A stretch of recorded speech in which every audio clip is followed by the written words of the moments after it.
Welcome back, everybody. My name is Raze Chaos. You've made it back to my channel, and it is Wednesday again.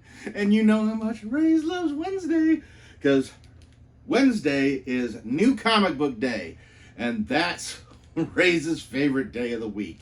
Especially when he has one to show off, especially when he has one he actually used to have. This one. This is the X-Men 101. I actually used to have X-Men 100 and 101. I think I was in high school, and I think I just saw as an easy opportunity to make a couple dollars at the time, because that meant more to me than the actual comics. Oh, how times have changed. So, yeah, I actually had this issue. It's got the lovely Dave Cochran cover on it. And why am I still holding you?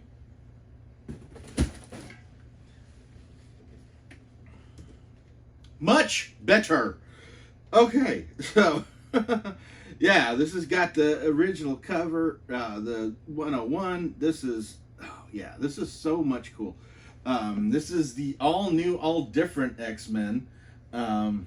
Obviously, the issue before actually had them fighting doppelgangers of the original X-Men, which was interesting because you had two Cyclopses in that battle, and two Jean Greys.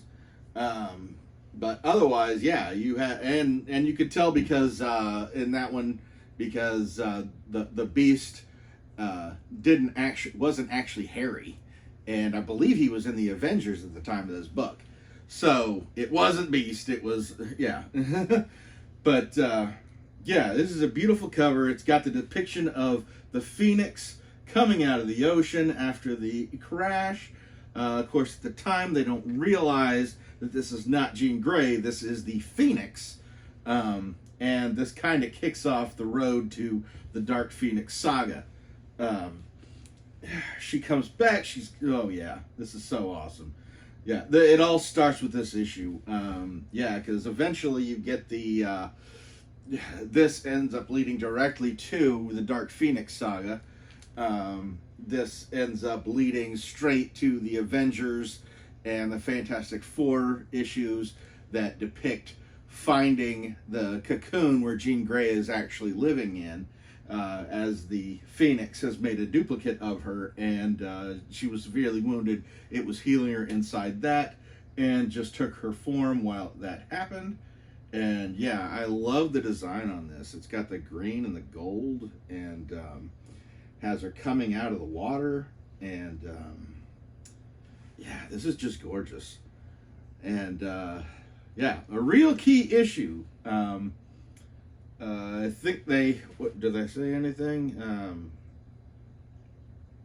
Yeah, I mean, basically they crash into the ocean, and they're kind of stuck in the ocean, and none of them can really, basically none of them can really last too long, with the exception of possibly Nightcrawler, but he's got to envision, yeah, I think he even mentions it, that even though he could teleport out of the situation, there was really no way of pinpointing exactly where they were in the ocean, and he wouldn't be able to teleport back to bring anybody else back. So then it would become the decision that who was the one person he was going to save.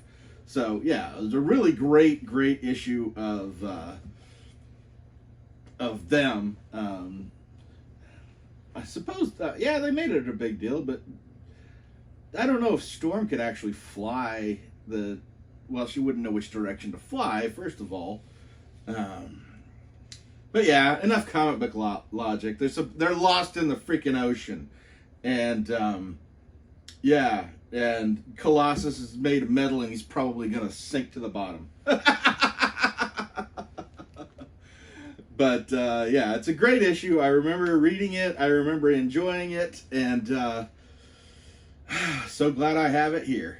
This is another big one for Raze, partially because it was one that he actually owned, and also because it is a key issue. It is the first appearance of the Phoenix, which basically,